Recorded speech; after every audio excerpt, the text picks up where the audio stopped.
Sabe aquelas notícias com as quais a gente se acostuma e aí parece que até perde a capacidade de indignação? Essa aqui é uma delas. A taxa média de juros das famílias atingiu, no último mês, 59,7%. 59,7%. Esse é o dado oficial do Banco Central e é a maior taxa desde 2017. E aí, quando a gente abre aqui os dados, esse é um cálculo que exclui operações como financiamento de casa própria, crédito rural, operações do BNDES. São aquelas operações ali que envolvem empresas e pessoas físicas direto com a instituição financeira, sem ter nenhum outro tipo de instituição atrelada. Olha, os números são impressionantes. No caso do cheque especial, que ainda existe, a taxa hoje média por ano é de 134%.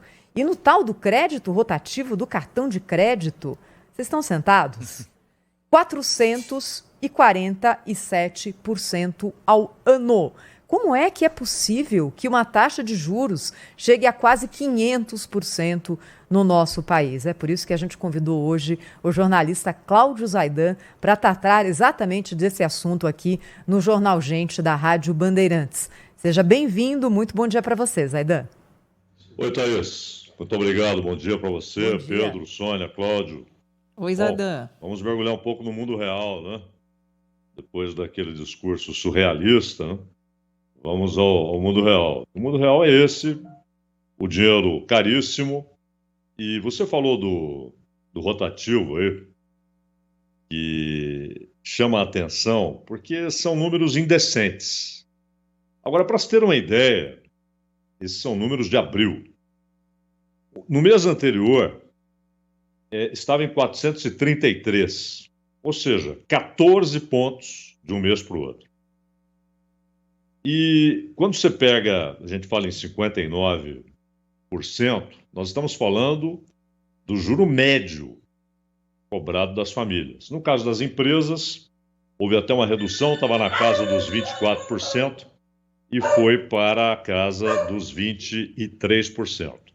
Mas então, é impressionante essa história porque o brasileiro ele está bancarizado, né? O brasileiro, antigamente, quem tinha conta em banco, poxa, era um sinal de privilégio, né? O jeito tá amigo do gerente, né, Zaidan? Tem conta no banco, amigo do gerente. Hoje, todo mundo recebe o salário no banco, né? Acabou aquela história de você pegar um cheque da empresa, ou receber em dinheiro, num pacotinho. E o Auxílio Brasil, não é, Zaidan? Incluiu Auxílio no sistema Brasil. bancário uma Tem quantidade conta no banco. gigantesca de brasileiros, né? Claro, o sujeito trabalha na roça, ele tem uma conta no banco onde ele recebe o salário e tal. E o crédito, ele é o custo do dinheiro, porque o dinheiro, além de ser um meio de troca, ele é uma mercadoria. E ao entrar no mercado, ele está sob a lei geral das mercadorias, ou seja, oferta e procura. Se a oferta é maior do que a procura, os preços descem, se a procura é maior, os preços sobem. E os bancos argumentam há muito tempo, a Febraban já soltou N notas, com a mesmíssima justificativa furada, a de que a inadimplência provoca esses juros estratosféricos, nas alturas. É o contrário. É essa taxa de juros média, são esses juros absolutamente indecentes que provocam inadimplência. Porque, claro, você sempre tem meia dúzia ali que faz o empréstimo já com a ideia de não pagar, né? Mas a grande maioria quer pagar, perde o sono, o sujeito fica desesperado, tem gente que entra em depressão, tem gente que perde a vida porque não consegue conviver com uma dívida que vai se tornando impagável. E aí ele entra num círculo, o que ele faz? Ele vai em outro banco, faz um empréstimo para pagar o primeiro banco. E o salário dele passa a ser para amortizar aquela dívida, não é? E, obviamente, ele entra no cheque especial, ele entra no cartão de crédito, no rotativo, que já demonstra, quando ele entra no rotativo, uma incapacidade de pagar a mensalidade normalmente. E nós estamos falando de 60 a 65 milhões de negativados. É a população do Reino Unido. É a população da França, onde está a querida Sônia.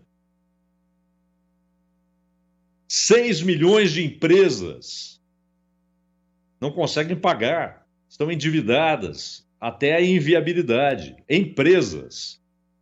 Ora, quando você tem um quadro como esse, de 60, 65 milhões de negativados, quando você tem um quadro de 6 milhões de empresas endividadas até o pescoço, isso é sinal de um sistema que está doente. E o crédito é fundamental. O crédito foi um achado genial, porque a mercadoria que era produzida só para quem tinha dinheiro, ela chegou às massas por intermédio do crédito. Foi fundamental. Isso é um achado no século XIX, ele se desenvolve, e no século XX ele se torna fundamental para qualquer economia, inclusive entre os países. Quando houve a primeira crise do petróleo em 73, o Brasil financiou sua economia, foi uma decisão tomada no final do governo Médici, mas principalmente já no governo Geisel em 74.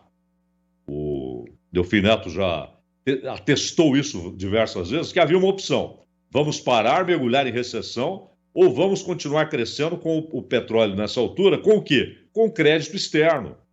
E internamente, as pessoas consomem, as pessoas pagam contas por causa do crédito. É claro que há crises como a da Supercrédito em 2008, né? Um crédito gigantesco, uma grande bolha e sem lastro, porque hoje as moedas não têm lastro. Antigamente, cada nota, cada papel moeda circulando correspondia a ouro e prata armazenados pelo Estado. Isso não existe mais, né? Então é claro que você tem crédito que não está lastreado em riqueza produzida. Então você tem essas crises. Mas no Brasil o problema é outro. E aí nós temos duas fontes. Primeiro, os bancos, que dizem estão se protegendo da inadimplência. Na verdade, estão produzindo inadimplência, porque a grande maioria quer pagar e não consegue. Essa é a fonte da principal parcela de inadimplência no Brasil. E há o caso da Selic. Ora, Selic alta significa que o empréstimo entre os bancos fica mais caro, porque eles tomam dinheiro um dos outros, é natural. E, ao mesmo tempo, faz com que o governo se torne o cliente mais interessante para os bancos. Então, o governo passa a disputar crédito com a sociedade. Ele que já fica com uma parcela da riqueza produzida por intermédio de impostos, contribuições, taxas, ele passa a disputar crédito com a sociedade. Crédito com quem produz, crédito com quem consome. Porque um juro a 13,75 é muito interessante emprestar para o governo, porque você sabe que ele vai pagar. O risco de inadimplência é considerado mínimo. Ele vai pagar. E hoje a dívida brasileira, isso é muito bom por sinal, ela é quase inteiramente em reais, né? Então o governo se torna um competidor pelo crédito disponível. O caso das Americanas fez diminuir o crédito disponível. Os bancos tiveram de fazer provisões, que alguns bancos importantes estavam comprometidos com o crédito para as Americanas. Estamos falando de coisa de bilhões. Bom, mas uma única empresa, sim. Eram operações gigantescas, como sabemos, na casa dos bilhões, né? E isso levou a uma redução do crédito oferecido. Então, menos crédito, governo competindo pelo crédito, ele fica mais caro, porque a oferta diminui. E a demanda continua gigantesca, porque as pessoas precisam disso. E outro fenômeno que decorre dos juros altos é o rentismo. O sujeito tem dinheiro, ele fala, bom, eu vou aplicar numa atividade produtiva, eu vou pagar imposto, eu vou ter de contratar gente, vou ter de lidar com N leis, com uma burocracia terrível, vou ficar ali à mercê... Correr risco, né, Zaidan? Risco. E deixa o dinheiro lá e vai para a praia, né, Zaidan? Claro, o banco vai trabalhar para mim, né? Enquanto o grosso da sociedade está trabalhando para os bancos. Boa parte da sociedade hoje trabalha para pagar o banco, né? E não consegue sair, aí ele corre em outro banco, e quando ele fica negativado, muitas vezes ele não consegue nem emprego mais. Aquilo vira uma ficha corrida, como se fosse um crime. Não é. Não é. Agora, com esse nível de juros que a Thaís acabou de citar, como é que você vai pagar? Eu já vi o sujeito perder uma fazenda inteiramente produtiva. O cara produzia em cada pedaço de chão. Ele tinha gado de leite, ele tinha soja, ele tinha feijão, ele tinha batata. Ele produzia, inclusive, aveia para o gado comer no inverno, gado de leite. Tem um lugar lá que não dava nada. Ele conseguiu plantar mamona para vender para a indústria de óleo. Não havia um palmo sem produção e com produtividade alta, isso é mais importante. Só que ele, para comprar o maquinário, ele foi no banco. E mesmo com essa produtividade extraordinária, muito acima da média nacional, chegou uma hora que ele tinha duas opções. Ou ele vendia rapidamente, ou ele entregava a fazenda para o banco. Ele conseguiu vender antes do banco tomar.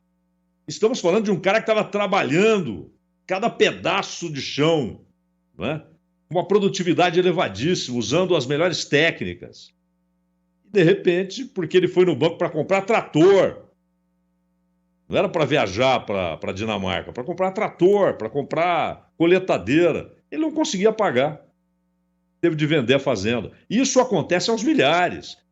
Trabalhar no Brasil é algo que é punido. Punido pelo Estado, com impostos gigantescos, com falta de infraestrutura. O cara produz na roça, aí ele vai colocar o caminhão na estrada esburacada, o caminhão quebra, carregando 30 toneladas de soja. E aí, como é que faz? A estrutura portuária é insuficiente, os armazéns são insuficientes, e dá-lhe imposto, e dá-lhe imposto. E aí, quando ele busca recursos do setor privado, ele quebra de vez. Então, isso é ruim, isso é doentio. O Brasil é um país de potencialidade inigualável. O Brasil é um país naturalmente rico. Mas, infelizmente, nós temos algumas lógicas, tanto na relação do Estado com a sociedade, quanto do mercado financeiro, dos bancos com a sociedade, que são punitivas a quem produz. Você é punido por trabalhar, é punido por produzir. Exatamente, sabe, Zaidão, eu queria até destacar isso, né? O trabalhador é punido e também o empregador é punido, né? Aqui no Brasil, o empresário virou sinônimo de sei lá o quê, né? Porque todo mundo conspira, sobretudo quando tem governos mais populistas, como é o que temos hoje, conspira para tentar prejudicar, afetar a capacidade do empreendedor de continuar investindo no Brasil, continuar acreditando no nosso país. Mas tem um fenômeno aí nessa área que eu gostaria de chamar a atenção. Eu vi esses dias uma discussão de especialistas sobre o valuation, o valor, né, de empresas no mercado financeiro e tal, referindo-se, esse debate era sobre o valor das empresas, das gigantes de cartão de crédito, essas que nos cobram aqui no Brasil juros que chegam, como a Thaís nos disse, a quase 500%, o que é uma coisa que deveria ser caso de polícia, né? Mas a vingança, entre aspas, né, nós temos uma arma poderosa contra essa gente, né, que é o Pix. A invenção brasileira maravilhosa do Pix está colocando sob cheque, sob ameaça, esses gigantes do cartão de crédito.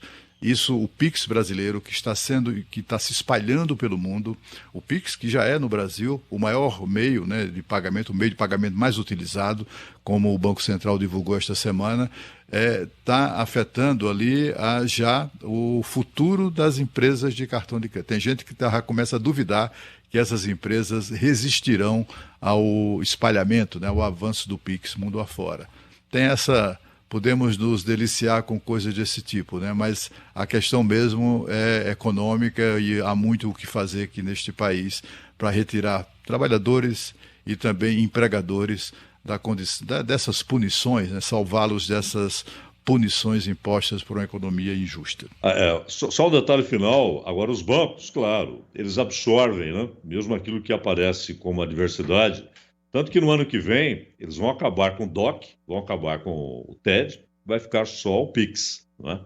Então, eles já absorveram o mecanismo do PIX e vão incorporá-lo, de uma maneira ou de outra, às suas fontes de renda, que, aliás, se multiplicaram quando, lá no governo Fernando Henrique, como a inflação, por causa do real, havia ficado estabilizada, os bancos disseram, e agora?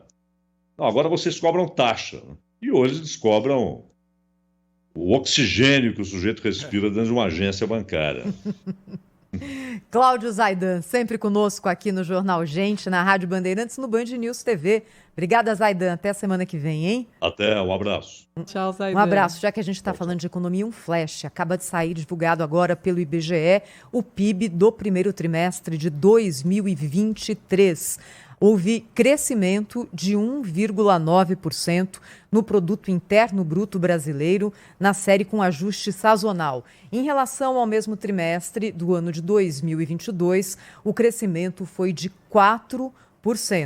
No acumulado dos últimos 4 trimestres, o PIB subiu 3,3% em relação aos 4 trimestres imediatamente anteriores.